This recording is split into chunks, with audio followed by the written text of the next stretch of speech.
আমরা শুনবো।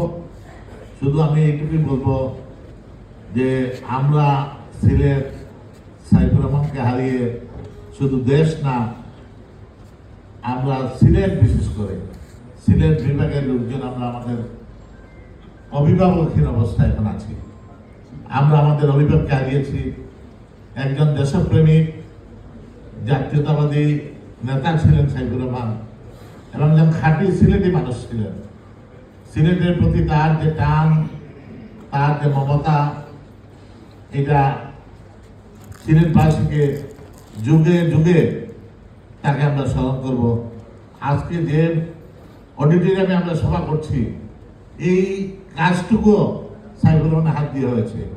এই সিলেটের যত উন্নয়ন কর্মকাণ্ড হয়েছে সবই সাইফুর রহমানের নেতৃত্বে হয়েছে। এতে সাইফুর রহমান দেশের একজন সফল অর্থনীতিবিদ ছিলেন।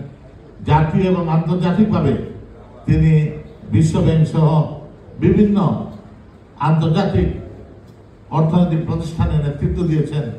আজকের এই তার মৃত্যুবার্ষিকীতে আমরা সবাই তার জন্য দোয়া করব।